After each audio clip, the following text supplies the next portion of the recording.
Okay, we'll call the meeting to order. Everybody's ready to go.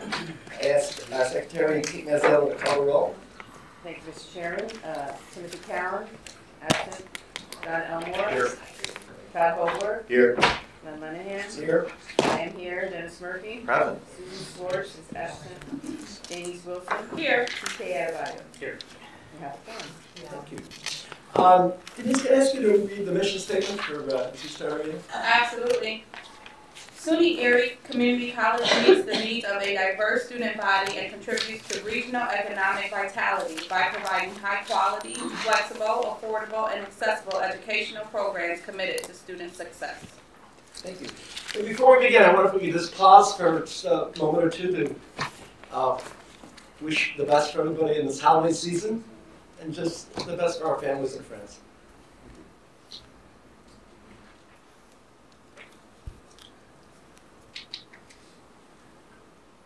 Thank you. Okay, we'll begin with the consent agenda. Anybody have any issues? If not, we'll entertain a motion to approve. Motion to approve. Second. Motion made by Trustee Elmore, second by Todd. All those in favor say aye.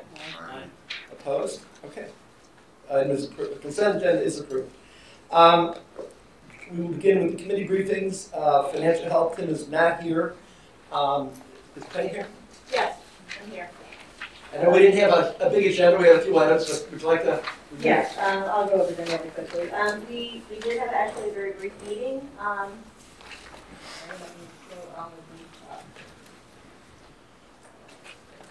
Okay, the ASC came and gave us an update on their financial statements.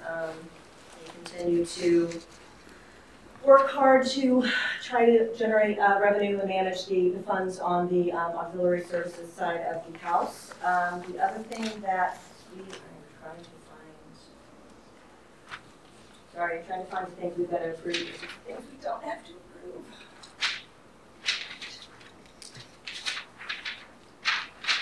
There we go. Okay, so we have a few items for approval. We have the RFP for marketing workflow software that was awarded to InMotion. Paul is here to talk about that if you have any questions on that. We have our typical monthly disposal of assets, which are assets that are no longer serviceable. We dispose of those. We do have a vehicle trade-in, a disposal of asset piece that we're trading the vehicle in for an upgraded newer model because the life cycle of that vehicle has gone out. And then the Workday planning module. Workday has replaced, they've recently bought a budgeting planning software or company that they're going to be replacing their own planning module with inside the Workday project. We have been talking to them because I'm trying to obviously get set up for the budget process that will kick off here in the next few weeks. And it was actually a company I was already looking at to try to help me pull all that together. Found out that Workday bought it, we had a conversation, and they're willing to go ahead and stand that up for me in January. Right. That is a reduced price while they continue to work on the integration pieces in their own system at their cost, not mine. So the request for you guys to approve that's $19,000, almost $20,000 annual cost for the software, and then another about $20,000 to implement it.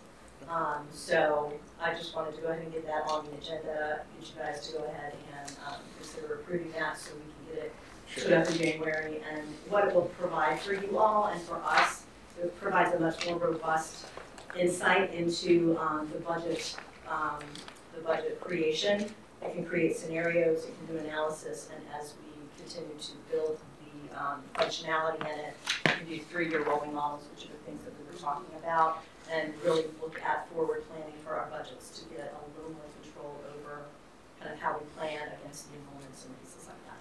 So. Okay. Does anybody have any questions for we entertain a motion to approve the first 4 items?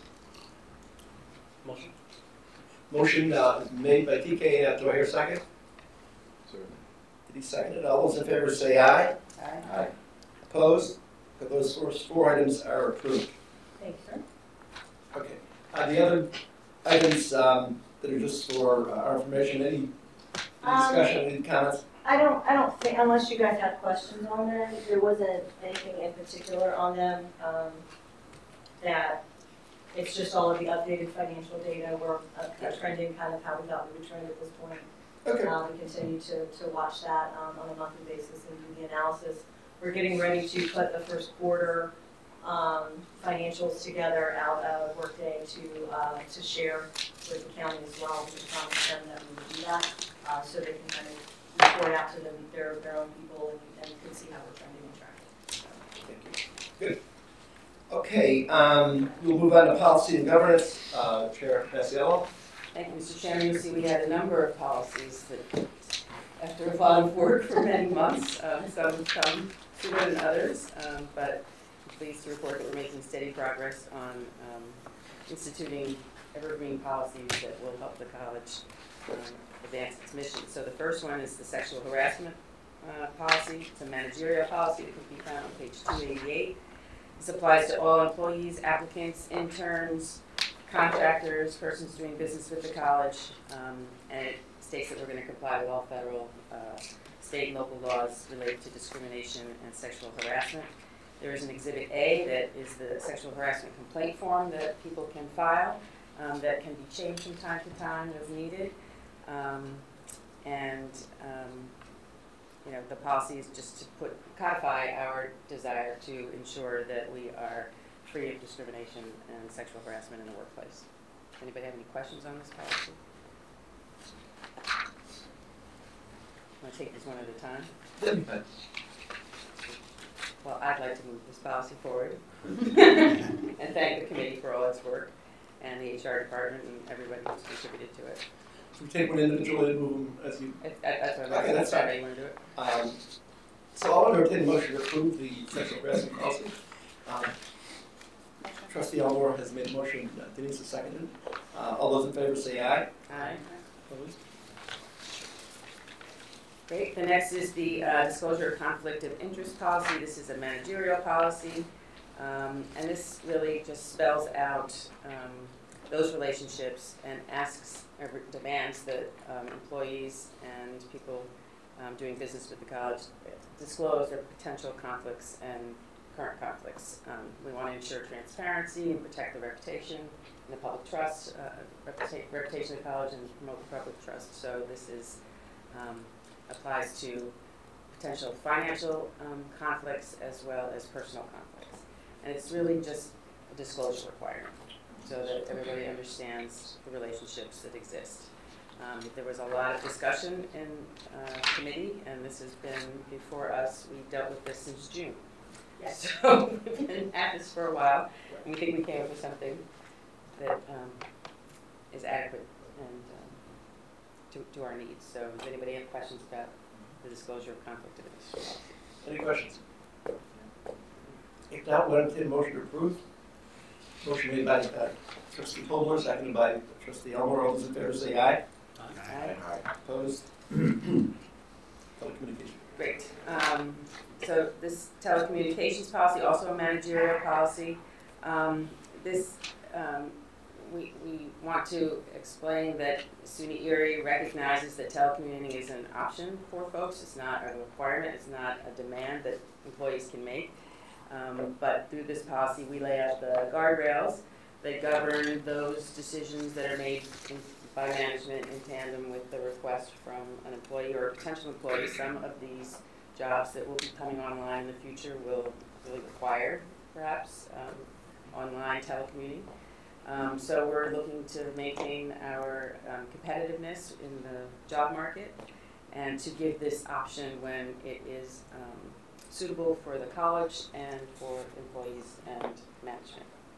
Does anybody have questions about this? That I'll entertain a motion.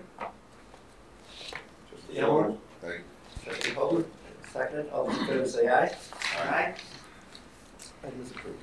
Next is the employee breastfeeding lactation policy. As you may or may not know, this year, SUNY Erie was recognized by the Erie County Department of Health as a breastfeeding-friendly workplace. And as a requirement, we want to memorialize this policy that demonstrates how we want to accommodate breastfeeding mothers to express milk during the workday, when they're not able to be with their child, and what the parameters are for the room in which they will be able to express no. Does anybody have questions about this? Thanks. Any questions, Council? If not, I'll entertain a motion to approve. So moved. Second, all those in favor say aye. Aye. Item is approved. Next is the liberal leave policy. This is when there is an emergency for work has not yet been declared, but the conditions exist where employees may feel that they are at risk, that they have the right to use personal leave time and leave to get home in a safe way. The president may or may not decide or determine whether or not it's a snow day, but this is giving employees in those instances where the emergency has not yet been declared the option to use their personal time to take care to get home safely. Does anybody have questions about this? Any questions? Not entertain a motion. TK's made a motion to approve. Trustee Holder seconded. All those in favor say aye. Aye. Thank you. Okay.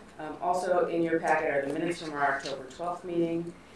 And then we have a draft policy. Normally we like to bring things to you, this body, when they've been fully vetted, but here we were looking for some guidance, and we gave the fund balance reserve policy. We have reviewed it and brought it to financial health, and it was their recommendation that we bring this to the board to kind of thrash out what it is that we want to do here. Really, we're looking to strike a balance between fiscal responsibility and keeping some fund balance while understanding that we want to make college accessible and affordable to all of our students. So we're looking for some input from all of you as to how we should strike that balance. Okay. Penny, do you want to? And so Chair Linehan and I talked at the policy committee meeting, and he said to just kind of talk to you a little bit kind of about some recommendations. SUNY doesn't give us guidance as a community college system. They give the four-year institutions guidance. They tend to, their thinking is they don't really want it to be 25, like any more than 25% of your annual operating revenue, and that makes sense. If it does get above 25%, then you've got to write the explanation, figure out how you're going to spend it on projects or whatever. So in looking at that, looking at middle states, and looking at kind of what might make sense for us, I'm thinking that instead of using perhaps a percentage, we talk about like a 2 to 3 month operational expense limit. Kind of that's the range we want to protect in any fund balance that we've got. That gives us a little bit of response time should something tremendous happen in the economy, and we have to figure out how we regroup to do that. So my recommendation would be between 2 and 3 months, which for us is approximately $16 to $22 million that we would kind of say this is what we're going to protect. What that does is that also gives you the opportunity to, as the board, to decide to use some of those funds for other projects that you want to be committed to for the institution. So in the policy, you'll see there's kind of 3 layers. There's the restricted piece, which is what we protect to make sure that we are fiscally viable and have a good ratio, financial ratio. And there's the next one that's committed. Those are really about what we want to spend in the next year. And then that creates a way for us to track against that particular spend if we're going to have it, and assign it to a particular project that then creates the documentation and the expectation that SUNY has for us to manage how much we're saving. And then the last of it is if there ever is a category of unrestricted, that's the amount that's not, doesn't have to be particularly saved, isn't particularly committed, but it might be a little bit that during the course of a year as you go through and a project pops up that it's something you want to support, you can leverage it in that particular range. And then at that point, the only one that can really modify the restricted pieces are the board by an action of the board. Again, on that middle layer, the committed layer is really about board action in conjunction with the administration to fund projects that we think will move the institution forward. And then the unrestricted category at the bottom is really talking about, maybe things that you guys are interested in during the year, or maybe we're interested in and you're willing to say, yeah, let's go ahead and move forward with that. But that's kind of my recommendation. The restricted piece should be roughly 2 to 3 months. And if you guys have any questions, I would be willing to answer them. Okay, any questions on that? I was Wait, so our language is liberal enough to encompass all this? Yeah, so I put in the executive summary that you guys could move forward with this if you wanted to. I think what I want to do after looking at it, I want to go back and play with some of the language just a little bit so that it's really clear kind of how we're going to manage that piece. But I first of all need to know how you all want to manage that piece. So. Okay, so we will hold off, I know. So. I think that suggestion for 3 months is reasonable. And point out also that the order of spending, you may have mentioned, but I did, yes. Okay, so we ought to spend the most restricted money first, so that we have that flexible dollars, those flexible dollars to use as we see. Correct. When there's an emergency or Where's the fund balance at now in terms of a percentage or in terms of months? So we're roughly at 18 million, so we actually are in that 2 to 3 month range right now. Okay. Yeah, I think we're in a very healthy position. Yes. And part of the policy says that if we dip below that 2 months, then we've got to sit down and take into consideration for the next planning cycle how we build that back up. But we do want to not, stock away all this money at the expense of our students. We want to make sure that they can access college, and that's really our driving goal. So maintain this balance. I think it's helpful to get the temperature of this body, and I would suggest we bring this back to policy before we. Right. Just keep that range in mind. But I'm balance. I'm sorry. Does anybody have any objection to those numbers or a suggestion for something else? Because that's what we're here for, to try to get your input. I was going to say, our fund balance is not that far from the county as a whole's fund balance. So I think we're in a good spot. Right. So do you guys, I just want to make sure 2 to 3 months is kind of what you're looking for. I can go back and change the language. I can also make some of the language a little less restrictive. So if you guys do want to drop below that 2% or that 2 month, then it's something you guys can make a decision on. Right now, it's kind of, the language is if we drop below 2 months, then we've got to figure out how to take it back up. You can't do anything else. I'm really trying to get a feel for kind of what you guys want to. So without going too deep into this, I'm in favor of the 3 month approach, 1 quarter. However, my question becomes really an issue of what percentage of our operating expenses or our expense obligations are we calculating if we're at, I think your word was. Right, so it's payroll. It's so would it be 80% of our budget? Would it be 50% of our budget? Would it be 100% of our budget? I'm not sure what you're asking. So typically, in insurance claims or anything, operating businesses, my businesses, we look at if something happens and we're out of commission, we're offline for whatever reason. Right. What is our continuing expense? 100%? 80%? No, I guess that's what I was saying. So it's payroll, it's those like electricity, it's those things that are unavoidable. And for us, it is, it's roughly 80 to 85% of our monthly expenses. So then we would, if we follow that line of thinking, it would be 3 months times 80% of whatever we're planning on our expenditure. Right. Well, and that's when I say 2 to 3 months is 16 to 22 million. That's what that is. That's that calculation. Thank you. Okay, any other, so we will take this back to policy and we'll continue to firm up on it. But I mean, I think it's a good policy and it gives us some flexibility if we have to move using some of those funds for needed college. So what you were looking for is a little more clarity from us? Well, just that you're comfortable with like no less than 2 months, no more than 3 months, and whether you want me to tweak the language to allow you guys to drop below 2 months, without having to necessarily restructure going back up if you had something particular you wanted to do. I'm comfortable with those recommendations. Good. So we'll take it back to policy. And the last piece that I would add is I know we've frequently looked at this off and on, formally and informally. Do we have a piece in here? I know we record when we've reviewed them. Is this an annual review? Is this a biannual review? How would you? I think it would be an annual review. So I would recommend. Okay. I'll make sure that we specify that. Okay. Kate, do we have to move the minutes from the meeting? Do we have to Just accept them. We'll just accept them. Before we move on, I want to, recognize Kate for the work she's done on all these policies.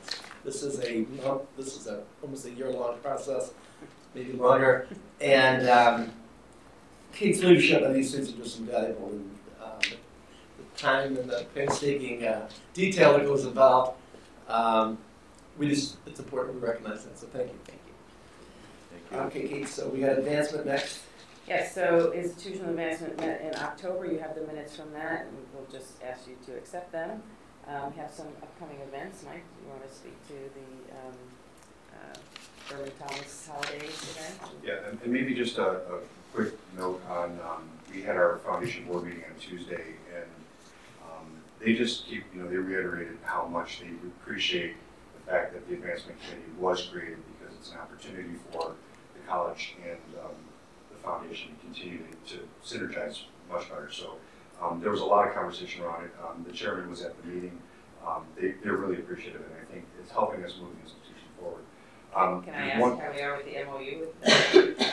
That was discussed as well. I think there's some things that we need to hammer out, but again, the chairman gave some brief remarks.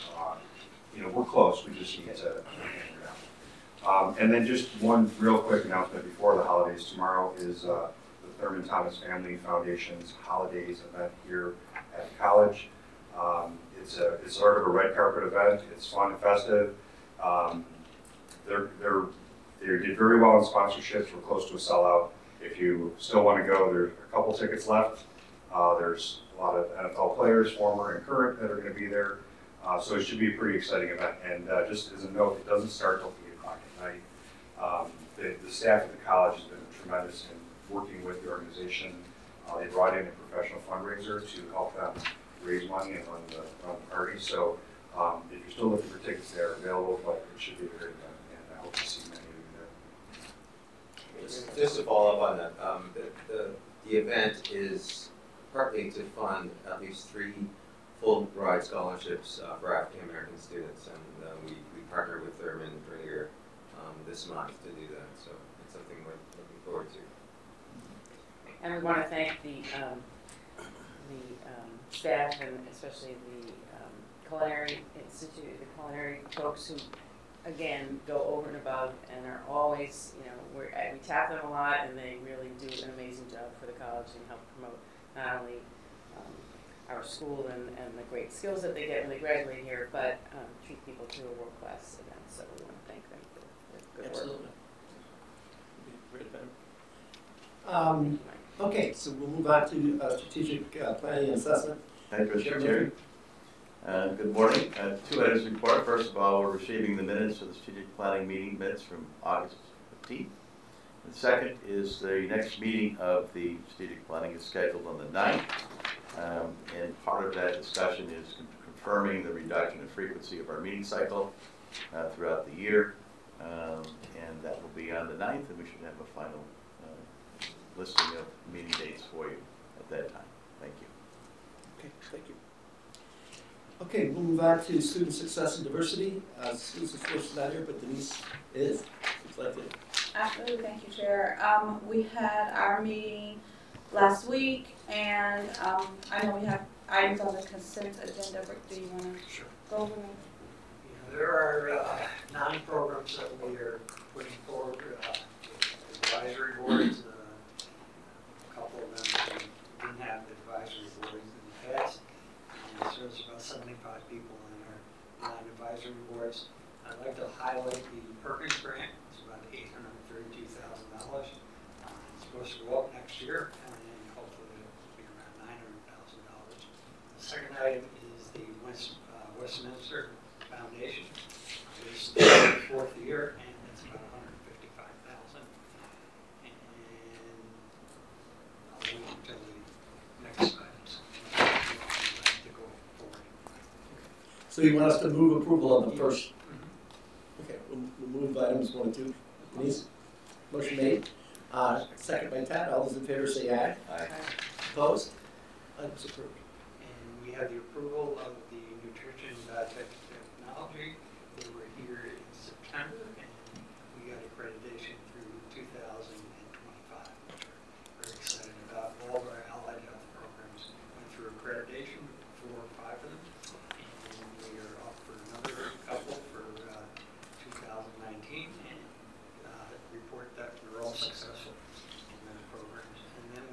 advance of the Student Success and Diversity on September 19th and October 17th. That's right. Okay, thank you very much. During that meeting, we also had reports out from Fabio and Steve regarding application enrollment and retention trends. I don't know if you guys want to give a blurb. Right. So we are a little bit down year over year, same as when we reported last week with applications.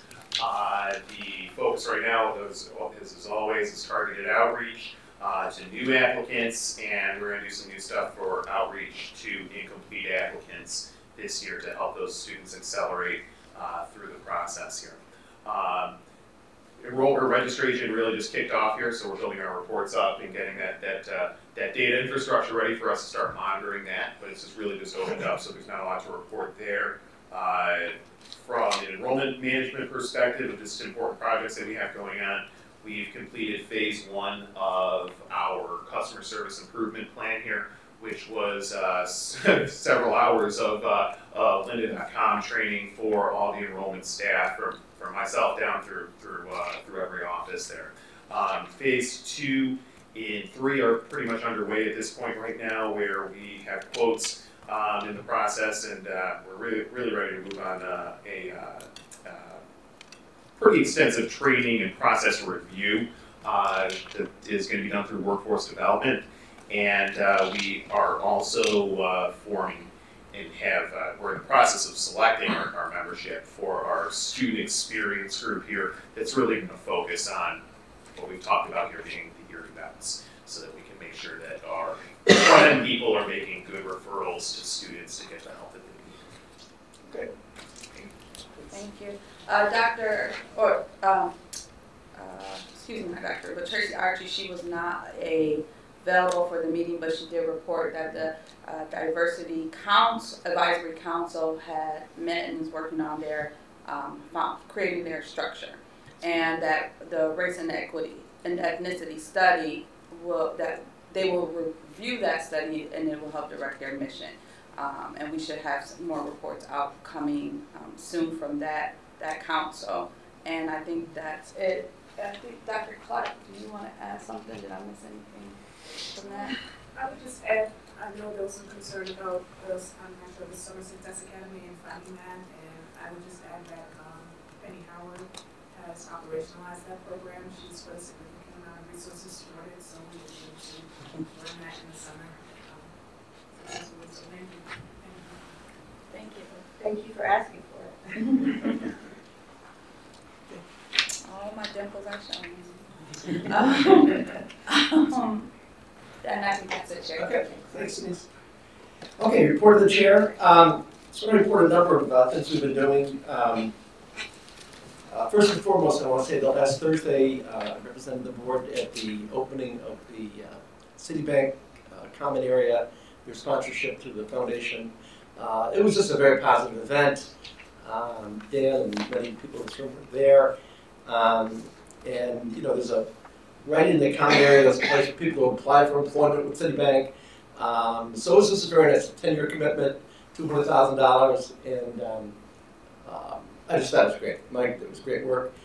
I also, as Mike said, I attended the foundation meeting with Dan last week. Or was it this week? It was Monday. It was, yeah. And we're working on the operating agreement. There's still a little more work that has to be done there, but I think we're getting there. I mean, we've got a lot of great volunteers that serve on the foundation. We also have good leadership professionally on the foundation board, but we have to hammer that out. I mean, we're getting ready to invite more people to be on that board, and we want to get everything together before that actually happens. So that was good. We also, by the way, I went to one of TK's events. We had the snowball. I think it's the first annual snowball, right? Just a great event that was sponsored by the Student Government Association, and TK's leadership was evident there. And it was here in the atrium. It was just the room was set up beautifully. It was so nice. Yeah, just a few words on behalf of the board to kick off the evening, and it was so much fun. I've been on the party circuit with Dan a little bit, going to representing the school at UB's and Damen College's annual Christmas party, and moving around. And ECC is just, I think we're just doing, in the eyes of the leadership of this community, we are doing very, very well. And I've really enjoyed rekindling some relationships I've had over the years. And I think we're moving in the right direction. We've had some other meetings. I met with Dan and Fabio about the Middle States report. There are concerns about item number 7, the governing structure. We're going to be hearing about that at our educational format today, and we'll be taking that up. We'll have opportunity to discuss that as well. So there's a lot going on. It's a busy time of the year, and but there's a lot of goodwill in the air. A lot of people are moving in the right direction. A lot of positive vibrations for our school out there, and we want to keep that. Going. So without any further ado, we'll move on to the some of the ad hoc reports. Dealing with marketing. Paul has been so busy; it's been hard to have her sit down and get a marketing meeting together. But let me just say that we are fortunate to have Paul Sandy. Literally every day she's out at events, making them much more amenable to the public's exposure. Very sophisticated marketing program we have, and at some point we'll actually have a meeting and talk about it. But I hate to bother her with such things, meetings when she's doing so much. So technology, Dennis. Yes, good morning. I only have one item to add in a report, brief update. We have been, as a board, been acting on approving a lot of pieces of data and communications, which I think is super. I think one thing I'd like to bring to our attention and alert management to is the fact that we've added two-way texting. You've seen all these particular requests we've approved. One thing that we were learning in this world is it's called conversions. And we start stacking with individual applications all over the place. And many times they have no ability to send information to each other amongst the applications. So now you get an unintentional consequence is siloing information. And what we need to continue to focus on is convergence of information. So as we continue to stack all these apps, which are very valuable tools, we need to make certain that I think that we need to look forward to how does this converge? How does that information share from one database to the next, etc., so that people with the right privileges can have the right information and complete information. I mean, you want to hear kind of, because we have been having this conversation. I just want to make sure that we're alerted to it, and you answer the questions by saying we're having a conversation. Yes. So it's there. Thank you. Okay. That's it. Thanks. Tab, anything on curriculum? No, we folded it into the student success. Okay, so we're just. I mean, we were still waiting for the bylaw to. Okay. Take that fish. Yeah, right. Okay, that's fine. Talent management, we've already pretty much covered that. Yeah. We're good there, and we've certainly talked about institutional advancement. So we'll move on to the report of the president. Dan? Sure. As this is the last board meeting of the year, and naturally as the days get shorter, colder, and darker, we become a little more introspective. So it's appropriate that we reflect on some of the achievements of the college this past year of 2018 to give us a little hope and light in the midst of our fear that the sun will never come back. So obviously we redefined Erie as a place of efficiency, which is so important as a public institution, relevance, innovation, and entrepreneurship. In terms of efficiency, we passed the first balanced budget without raising tuition or fees or dipping into our reserves. And our reserves are, as we hear, plentiful, 19 million, which equals the entire county's reserves. So we're discussing how to use this. There's a possible junket to Vegas for some of us. Or we can loan some of that money to the county at a favorable rate of interest.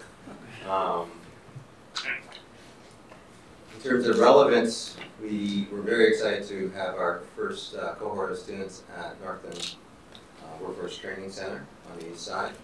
Again, this is a community that has been beset with intergenerational poverty, and I think that that is very important in terms of us serving our mission of access. In terms of innovation, we've had many instances in which we are the first movers. So this summer we started a digital marketing certificate in partnership with Facebook. And in terms of entrepreneurship, we have many partnerships with for-profit, private-public partnerships, including what Len just referred to as our partnership with Citi. And this, I think this is just one of the first to come of many.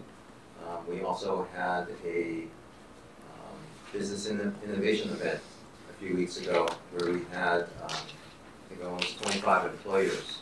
And the reason why Citi wants to give us, or $200,000, just to put a tablet on our lounge so that they can advertise their jobs and career opportunities at the bank, is because of the quality of our programs and our students. And so at this event, this business innovation event, there was GM, there was Tesla, there was Sagent, all local companies wanting our students. I think it's a credit to our community, our faculty, our staff, in ensuring that our students are our best product placements. And then last but not least, we received notice from Mill States that we are officially off warning for standards 5 and 6. And this is the result of tremendous work by Fabio Escobar and his Mill States team, as well as the dedication of our faculty and staff to pull together and put us in shape in terms of assessment. So the entire SUNY Erie community should be commended for its dedication to our students. With regards to academic affairs, I'm happy to report that 67 SUNY Erie students received funding through the SUNY Erie One Stop this year. Top programs include business administration, nursing, culinary arts, and information technology. And the SUNY Erie One Stop is participating in the New Era Dislocated Workers Rapid Response Orientation meetings at the Derby plant today and next week. The One Stop will provide pathways and in-demand career and program materials to their workers. And I believe this is one of our roles as a community college. SUNY Erie and Buffalo Public Schools Adult Education Division partnered to host an occupational career exploration event for 350 students in high school equivalency classes on November the 14th. So students participated in interactive activities which introduced them to some of the skilled trades that are in demand by industry today. And on November the 2nd, I welcomed 93 local high school teachers and administrators to our Advanced Studies Professional Development Day at our South Campus. And as you know, Advanced Studies is becoming increasingly important as a source of revenue for the college.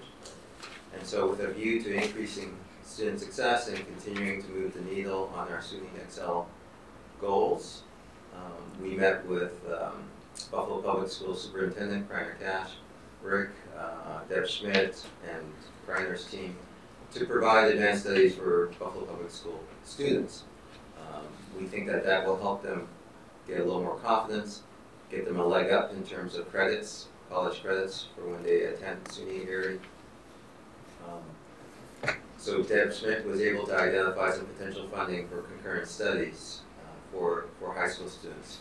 The issue in the past is that the fee to take advanced studies has been prohibitive for many of the students in Buffalo Public Schools. And so we're trying to find some ways to provide funding for that. We also discussed future support for the Summer Success Academy. So the history to this is Say Yes funded it initially. This year, thanks to Penny, we will be funding it. But in the future, we're hoping that together with Buffalo Public Schools, we can find some funding for this very important program. It has increased tuition for students coming from Buffalo Public Schools, and it's very similar to their existing bridge program. So we're confident that we will be able to find funding for that.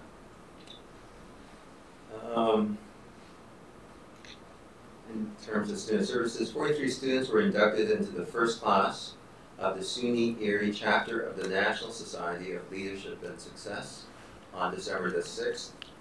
More than 130 people, including family and friends, attended the ceremony at the North Campus Erie Dining Room. From enrollment management, we have moved to an online graduation application process, which eliminates the need for our students to go from office to office looking for signatures to file the application. And this is a much more efficient process for our staff and offers a much greater convenience to our students. The Buffalo Bills have donated a portion of their field turf to the college, and we are developing a strategy to install this surface in the South Campus gym. And we have plans to turn that facility into a source of rental revenue because it's quite desirable for teams to practice on turf. So our new sports advancement person, Peter Rifko, has been busy working on getting the installation covered through some form of sponsorship. And SUNY Erie will be hosting one of my favorite events, the 2019 NJCAA Bowling Championships on March 1st and 2nd. As you know, Buffalo is the bowling capital of the world, and so I look forward to welcoming all the teams from across the country once again. And the 2019 Swimming and Diving Championships will be here in our fifth building just across the street on March 6th through 9th. And the Flickinger building has become a steady source of non-tuition revenue because of its fine facilities. And so we look forward to hosting many, many more meets. Career Services held a nursing career fair on December the 10th to connect local employers to our 2018 December nursing graduates. We're currently in discussion phase of possibly expanding nursing at City as well as at North. In terms of human resources, Workday Recruit implementation is almost complete and will be live in January. Workday will further reduce some of the paper and manual processing surrounding hiring, and this will create some great efficiencies for us. Based on the recommendation of Tracy Archie, our new CDO, the Equity and Diversity Advisory Board has been renamed the Equity and Diversity Council and is in the process of being resized from 30 members to roughly 15 so that we can have more impactful planning. And members will be limited to 2-year terms, allowing our college faculty, staff, and student reps to serve on the council as well. From ITS, ITS Security has completed the FERPA process restructuring project, which allows students to complete one FERPA document for all 3 campus departments. ITS will be conducting a study on the use of resources and energy and time with the goal of providing better service to the campus community. And this project will begin with a pilot study at North Campus with regards to how we utilize laptops and how we utilize our computer labs. So following on advancement, we've had meetings with Bank on Buffalo to further support our students at Northland. We're also had a recent conversation with Oshai about supporting some of our students as well. Mary Altair, one of our faculty, has been selected as one of 16 individuals in the country to go to Senegal in January. Due to some of my contacts from work I've done there, I sent out an application for people to apply. And she is a cultural anthropologist, and we're very proud that she was chosen as one of the 16 in the country to spend some time in Senegal. And last but not least, we'll be having our new provost and executive vice president, Doug Scheit, begin his tenure on January 3rd of 2019. So we look forward to his arrival. I'm very, very thankful for Rick for his years of service and that he'll be around to help onboard Doug to that very large office of his. That's all from the president's office. Okay, thanks. By the way, please go ahead. No, go ahead. I just have a question regarding, well, actually two. Is it possible that you can send us a copy of that report that you just gave us? Is that in writing? Yeah. Okay. I think so. Thank you. And then second, regarding the use of our space for national conferences or events or what have you, is there any value of working with the city to discuss the economic impact of us hosting these type of national events to our city and possibly our county, which could possibly, I would feel, encourage partnership with our city, economic partnership, financial partnership. If we are hosting these things, for instance, the swimming, I know when we did the tour of the pool, there was a lot of work that needed to be done and a lot of things. And if we are hosting national conferences, it may be beneficial for our city to partner with us to improve these things as well as the hotel industry and everything else. Yeah. Both the city and the county see the advantage of us having the thick and being able to host other events. And so in terms of the pool, we're talking about having the community foundation pay for some of the resurfacing and other things. But I think both the mayor and the county executive are very aware of what asset we provide in terms of attracting tourism and more events here in the future.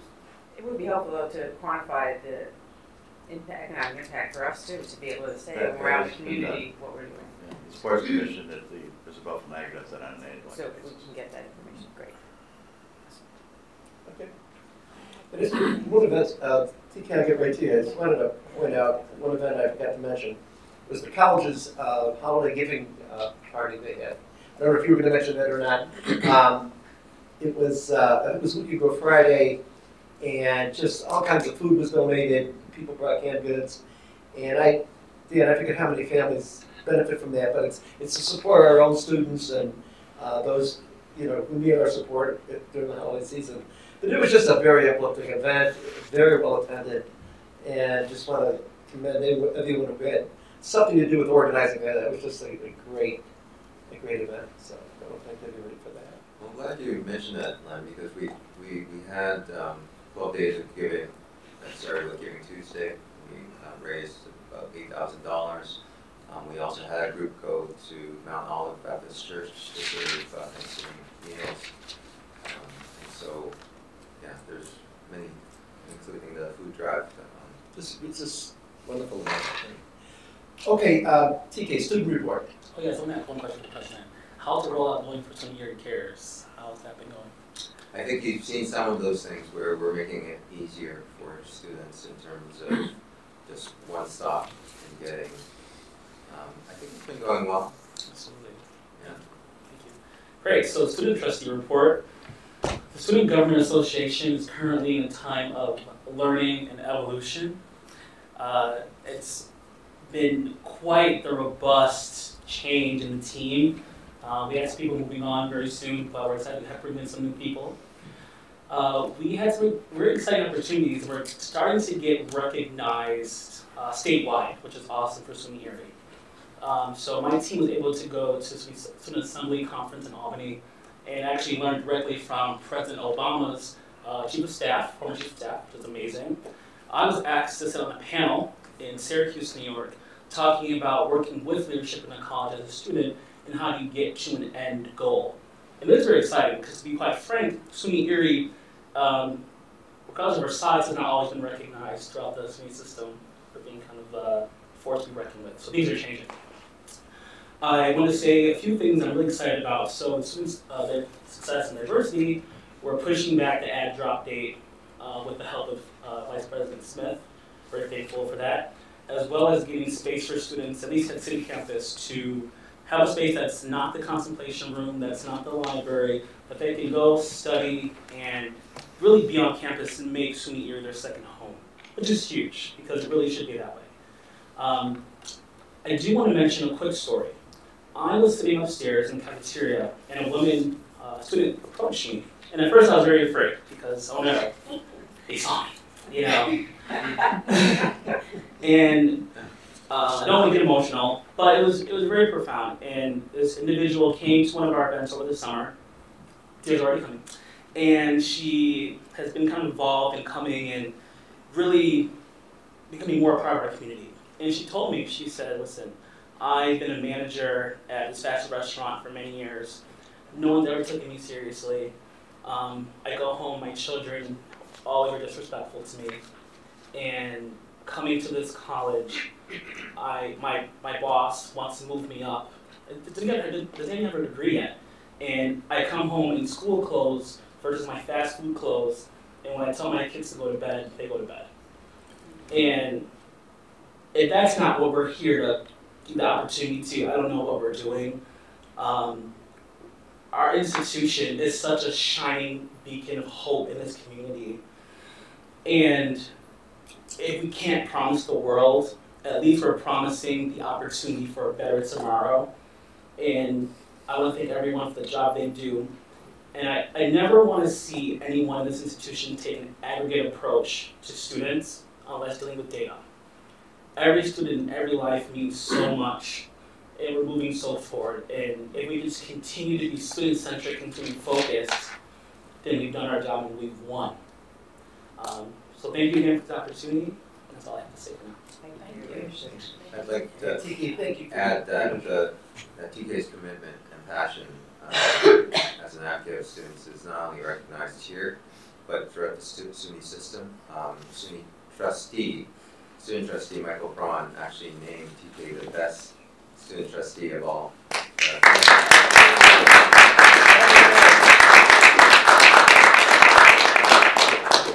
We're very lucky to have you. Absolutely, TK. We can't thank you enough for your leadership. Thank you.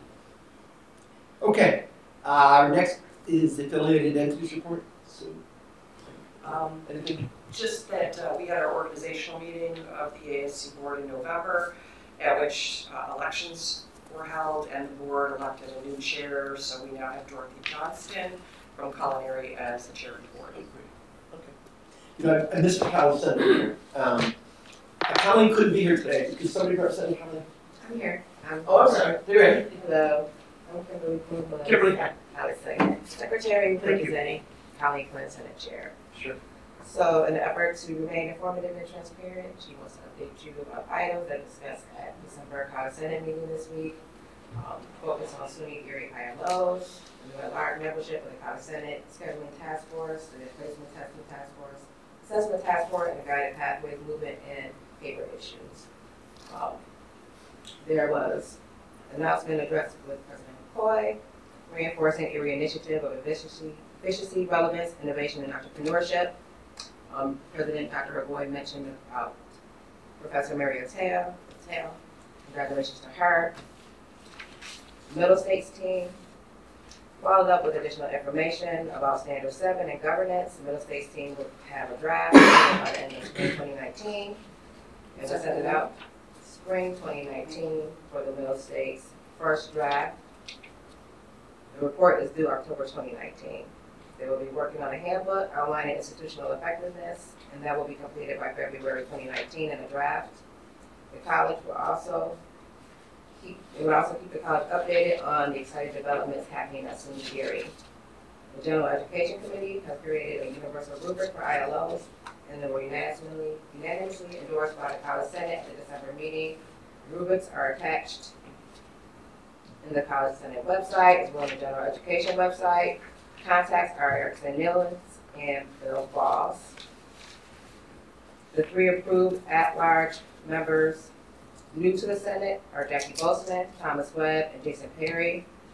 Congratulations to them for their interest and commitment to shared governance. The College Senate passed a resolution to create a task force on student placement testing in November. The student placement task force will be meeting in the spring to explore this further. The assessment task force formed in December 2017. For scheduling, we'll be meeting in spring to review the current charge given to SUNY Erie from Middle States. And they will be working with the Middle States team on the Institutional Effectiveness Handbook. The task force will be submitting an application to present and possibly publish at the 7th Annual Annie Assessment Conference that will take place April 10th to 12th in Saratoga Springs. Fabio Escobar will be collaborating and looking for feedback on the presentations. The Faculty Council of Community Colleges roadshow for faculty will be Monday, January 7th at Niagara Community College. Anyone interested in carpooling should contact the Senate Chair, Congressman Quinn. The Provost is seeking individuals from departments to work with SUNY on reviewing curriculum for the SUNY Transfer Pass. Information will be forthcoming from academic deans and department chairs. Anyone interested should contact their department chair or dean. The Chancellor's Award for Excellence, and Student Knowledge. The Chancellor's Award for Student Excellence acknowledges students who have received recognition for outstanding achievement. The college is seeking nominations for students who have best demonstrated and have been recognized for their integration of academic excellence with aspects of their lives, which may include leadership, campus involvement, community services, arts, creative or performing, athletics, and or career achievements. This is an opportunity to showcase our exceptional UCC students and their prestigious award to be bestowed upon them by SUNY. Eligible students who have been recognized for outstanding achievement are encouraged to complete the nomination form. Only students graduating between June 2018 and May 2019 will be considered. The College Senate is looking for individuals interested to work on the Chancellor's Award Committee. Anyone interested, they would like to contact the Senate Chair.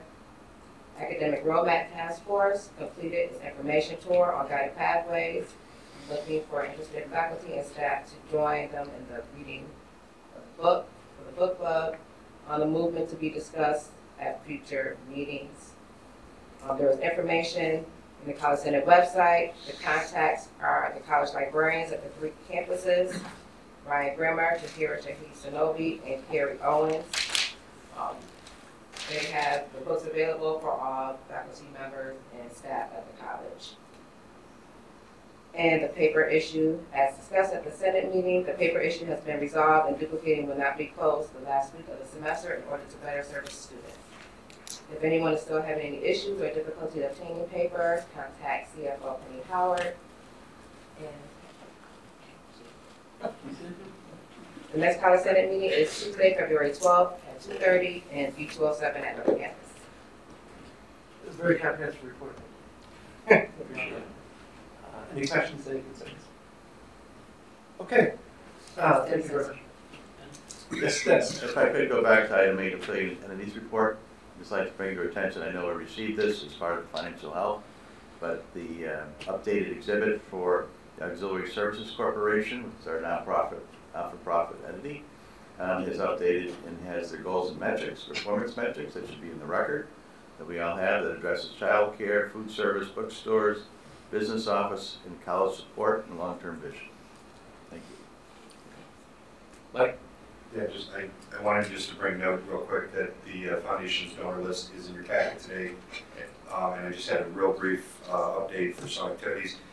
President Coy already mentioned Giving Tuesday, but I want to jump on the TK training here today.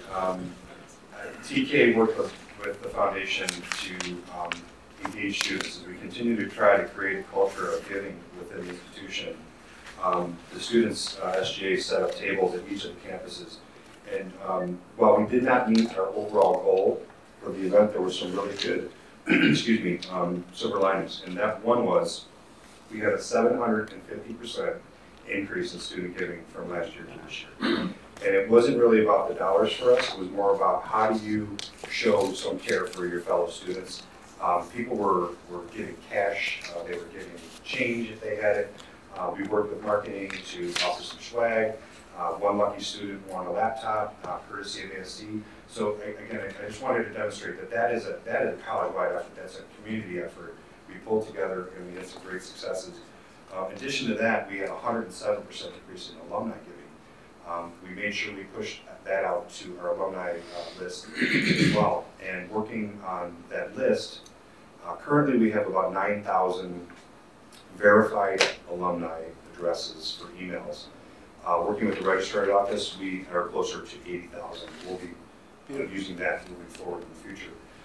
Earlier this week, I was in Albany for their annual Government Relations Summit. It builds upon a meeting that President Coy attended earlier this month with presidents to set forth the legislative agenda.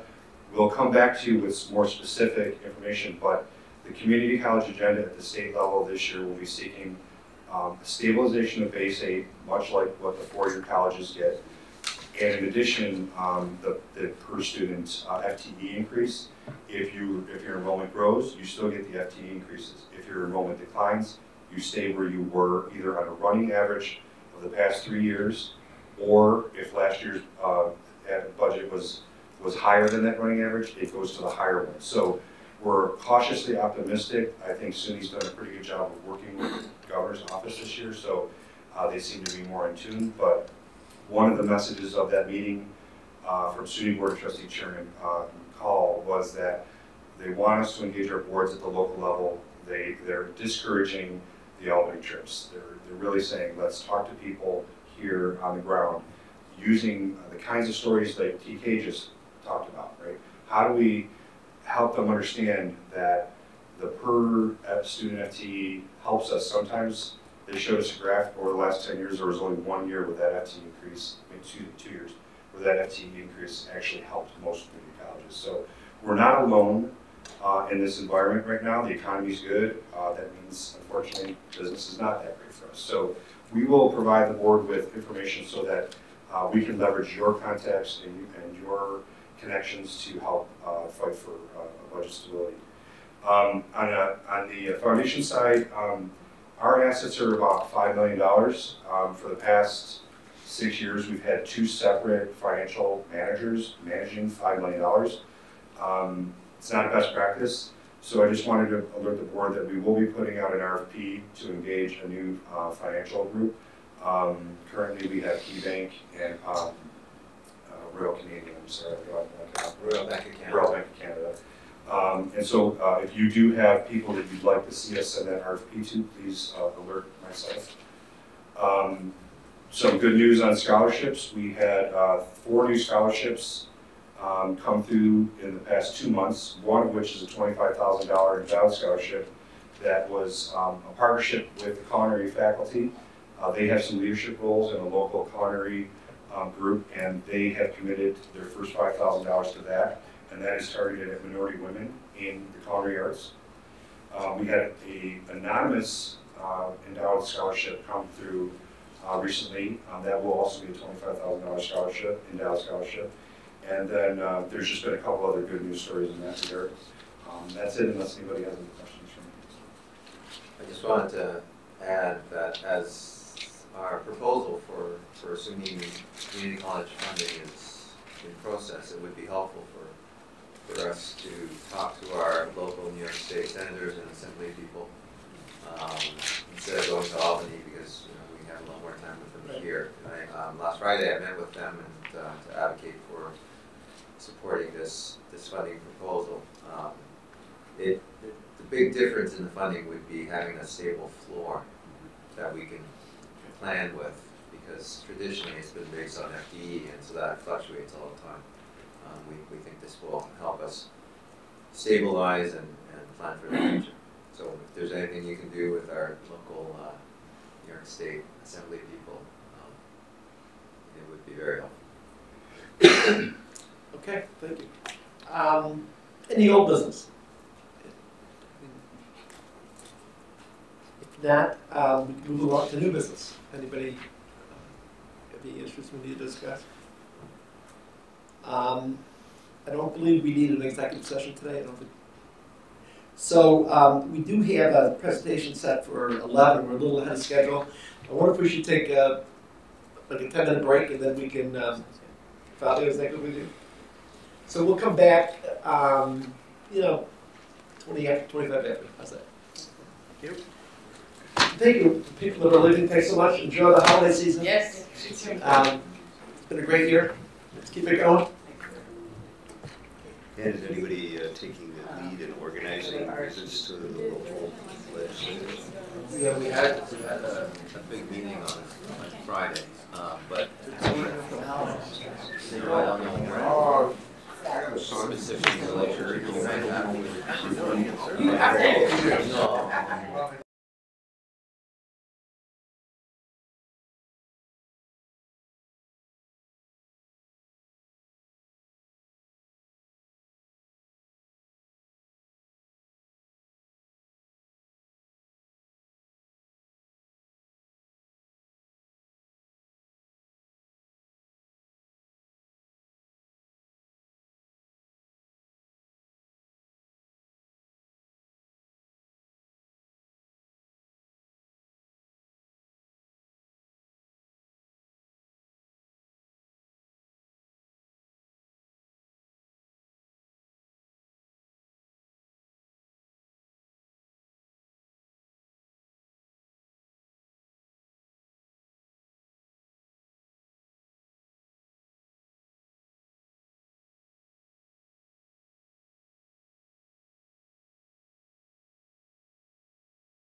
wonder if we can renew our meeting here. Fabio has a presentation to make. As I mentioned during the meeting, I talked with Dan and Fabio about the Middle States concerns about item 7, governance. And Middle States has some guidelines they want us to look at, and Fabio has incorporated a presentation into some of those guidelines. So without any further ado, we'll turn things over to Fabio. Thank you. I just wanted to provide some of the context for this. So I did mention in my president's report that we're off warning officially for Standards 5 and 6, which is a wonderful, miraculous thing. There were 2 recommendations in the report that the Commission had that were no different than the visiting team's recommendations with regards to the autonomy of the college in decision making and integrity in terms of our day-to-day management of operations. And so there are some things we can do to help us make clear to Middle States that we are staying in our lane and the board is staying in its lane. So Fabio will go over some of the rules of the road that we discussed with Glenn.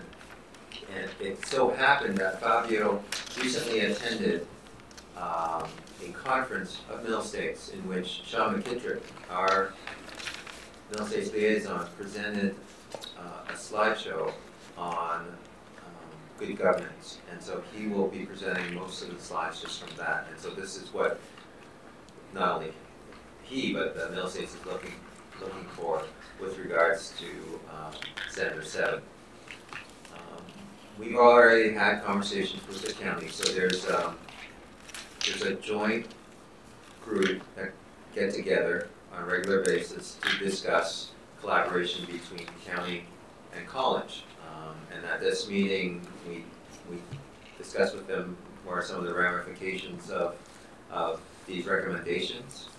And so I explained that there was a history here in terms of county interference, and that this is the lens through which Middle States is seeing us, and that the person who actually lectured the county legislature with regards to interference is now the president of Middle States Association. And so in that meeting, we discussed ways that we can make some slight changes to indicate that the college is not an agency of the county, but we're an autonomous, independent body making decisions for ourselves. So some of the more cosmetic changes would include renaming that group.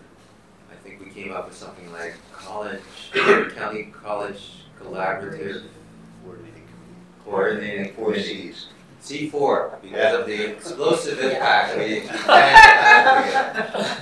C4 committee. But we would also have the meeting here at the college instead of going over to the county, which makes it look like the center of gravity is, and the decision making is here at the college.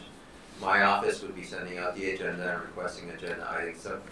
And I've had several conversations with our county executive, and he said, anything you need to kind of put this behind us, because it's a recurring issue. It doesn't look good for us. It doesn't look good for the county. And he said any support that we need from him, he's happy to provide in terms of. Can I ask a question? So, would it be helpful with this healthy fund balance we have to hire our own attorney? Would that help the line be even further? Mark? Yeah. Well, I think it's worth a longer discussion. No, I know. It just was occurring to me as I'm sitting here, so I just wanted to raise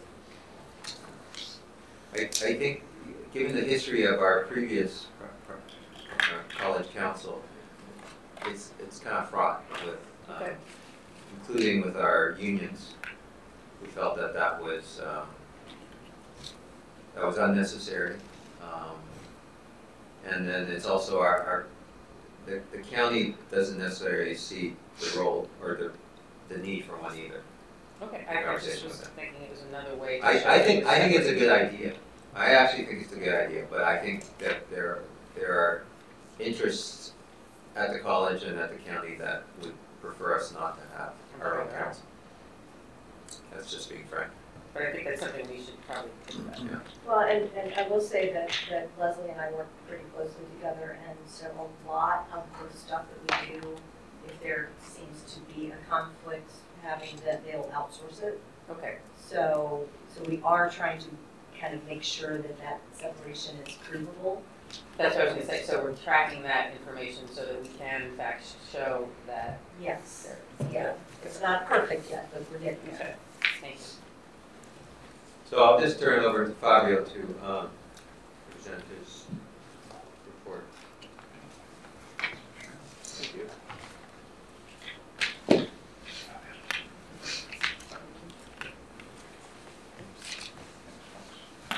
Might be a couple of extras around as well. This is literally just PowerPoint. Thanks, sir.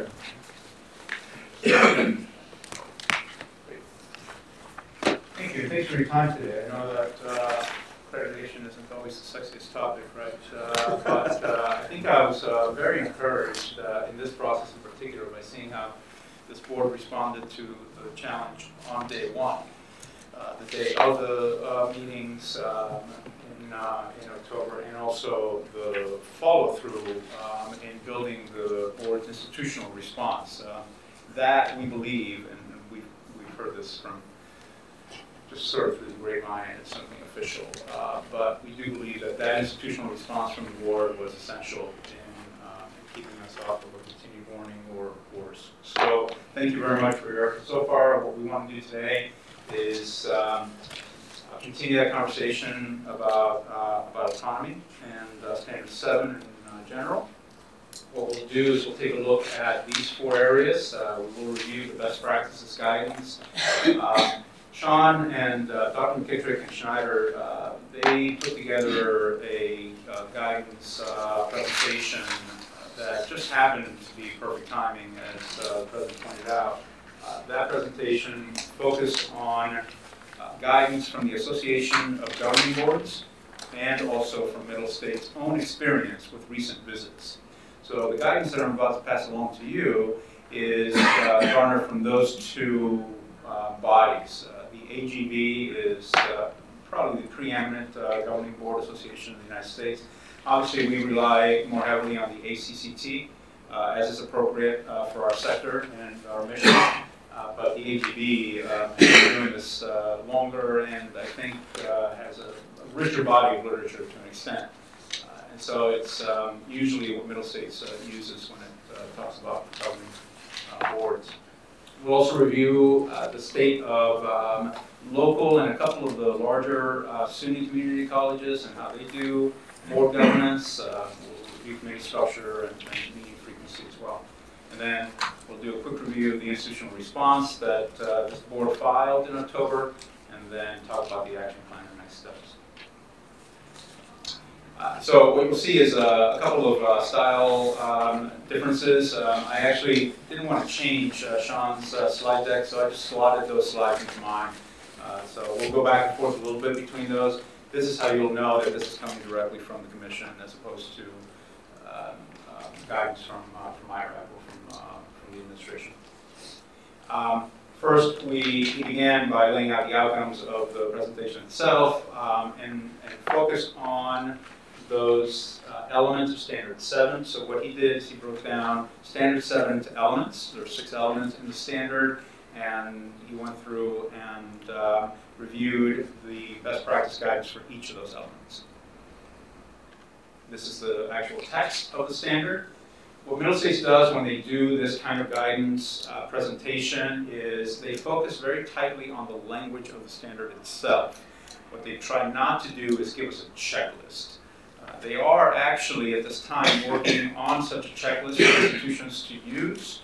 But even if they do complete that, and it's a very difficult project for them, given the diversity of the region, they will only give that to us as really suggestive support. It's not going to be anything that is built into the standards themselves. So we will look at each of these individually. We will break it down a little bit just because we have to talk about it. But you'll obviously see the mission-centric focus here. You'll see elements related to relationships with external entities like government agencies or corporate sponsors. We'll talk a little bit about the primary purpose clause and the appropriate autonomy and appropriate oversight clauses that are embedded. So Sean breaks it down into the 5, and then he'll also add conflict of interest as a 6th element, which is usually a pro forma thing that you take care of through appropriate signatures on the conflict of interest statements. We'll begin with structure, and then, as you can see, we'll dive into each of the other elements. So what they do for the CEO and administration, and remember this is for the entire region, so corporate structures across the region's 500 plus colleges vary widely, so they have to have fairly broad language. But for the CEO, we're looking at clear authority and appropriate autonomy, appropriate credentials, and then for administration, supporting the president or the CEO, you see those 5 elements. So really those are just the basic standards of what a healthy administration would look like if it complied with the standards. Most of that is fairly straightforward. I don't think we need to spend too much time on that, but obviously for any of this, we can come back and deal with questions. These are the 6 then. So the 5